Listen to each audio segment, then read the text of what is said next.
Hello and welcome to World Talks on TVP World with me, Ashim Kumar. Georgian President Salome Zourabichvili has told TVP World in an exclusive interview with our very own Sascha Farbach that she has no intention of becoming a president in exile. Georgian lawmakers elected Mikheil Kavelashvili, a hardline critic of the West, as the new president, setting him up to replace the pro-Western incumbent. An appeal signed by 4 opposition leaders claims that Georgia is on the verge of an unprecedented political crisis after more than 2 weeks of rallies against the ruling Georgian Dream party's decision to halt EU accession talks. They're also calling for targeted sanctions against those responsible for anti-democratic actions.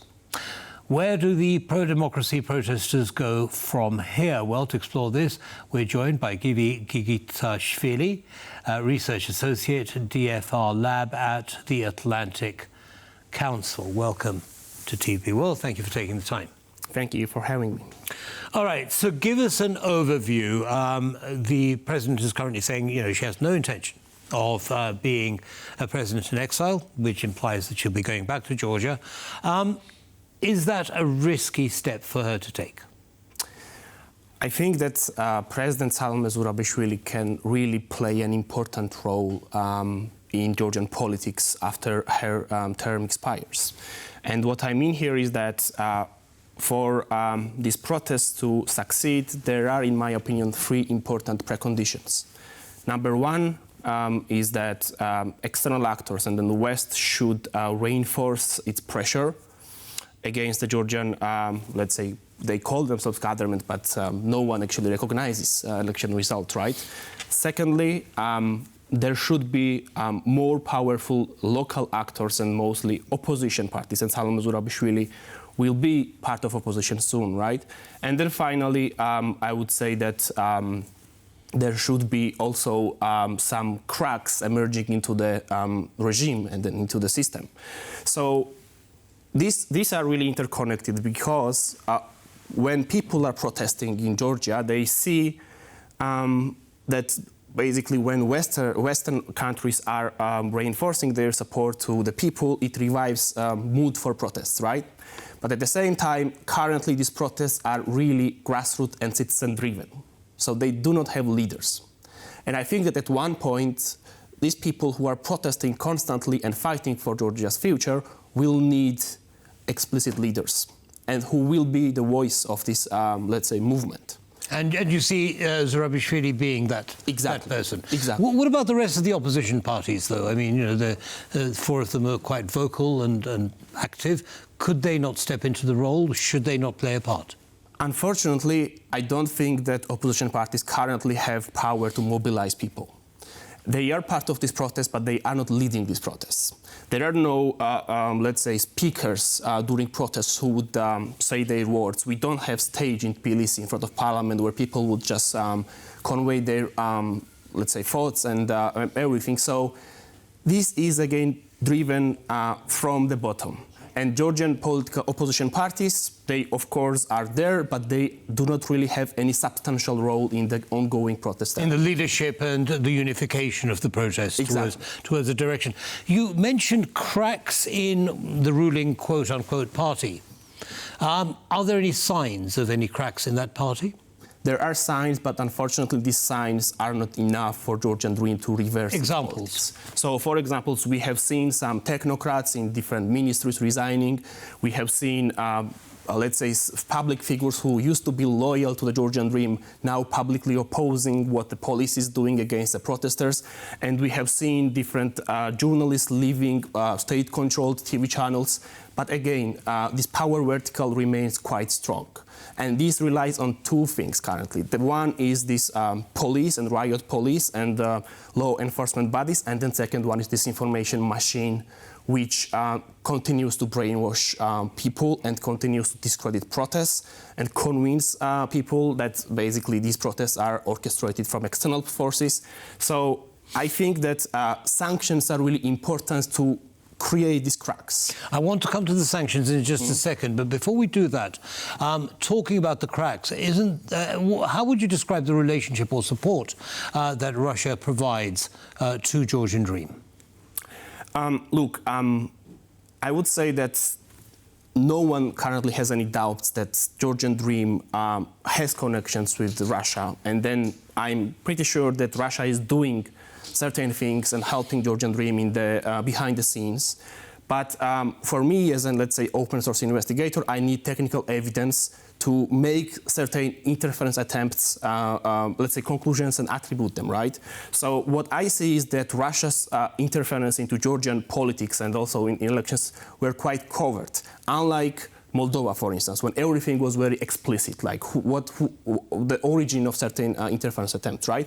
But in case of Georgia, Russia really relies on its local proxies, which makes it difficult for us who have access to, let's say, open source information to make certain attributions. But I want to also highlight that President Salome Zourabichvili mentioned election interference in her interview, and she has access to classified information. And I'm pretty sure that when she says that Russia tried to interfere or managed to successfully interfere, she has information and evidence of that.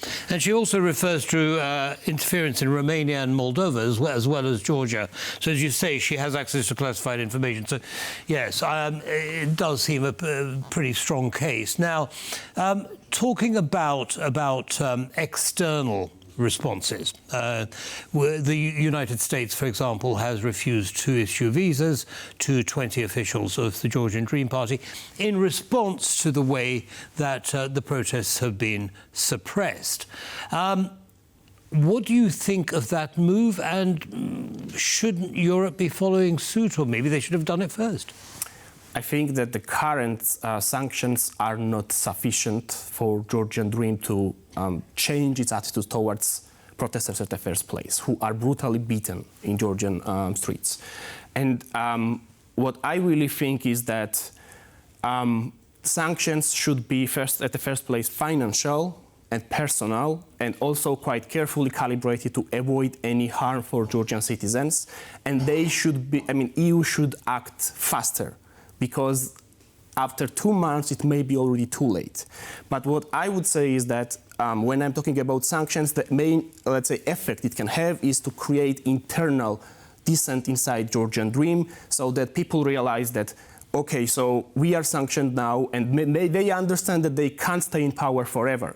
And once Georgian Dream is not, let's say, doesn't maintain its grip on power, these people will still remain sanctions. Yeah, so these sanctions should trigger this internal dissent among those loyal figures who are now supporting and, let's say, making this system powerful. And again, visa restrictions, in my opinion, is not enough. There should be more, let's say, individual sanctions and financial, because they really care about money and their assets they have. Understood, but at least it's a sign, it's a concrete sign that the United States has responded in some way. May not be effective, of course, but it's a start.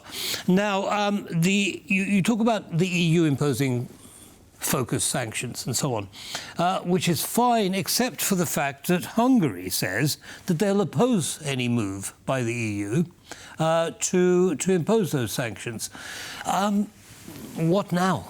So there is an alternative. So there is a plan B to impose bilateral individual sanctions, which was already done by Baltic countries, and now there is conversation if Germany, France and Poland will also work together. So country by country? Yes, country by country. But also I understand that for European Union this is very important to achieve a consensus and unanimous decision on imposing sanctions. So I understand that some countries may not be in a rush to impose bilateral sanctions simply because it's priority for them to have one decision, but again, we know that Hungary is against it, Slovakia as well.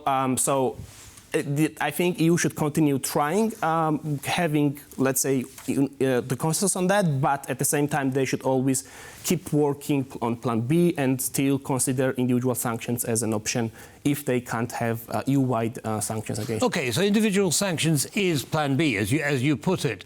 But there's another thing that Hungary is opposing, and that is a call by the EU for the elections to be rerun with international observers present.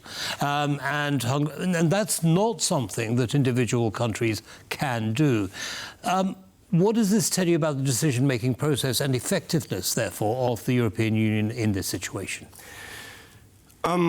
If anyone decides to have a dialogue with Georgian Dream right now, there is only one topic, or should be only one topic on table. This is the new elections. And new elections should be conducted under the supervision of international bodies and then under transparent conditions for sure.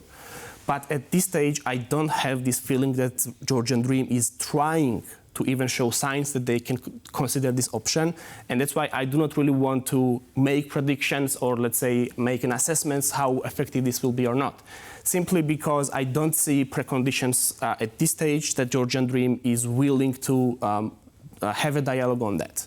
But definitely, I would say that let's say, involvement of international actors in this process, and if there is a dialogue between people and Georgian Dream on the new elections again, will be crucial.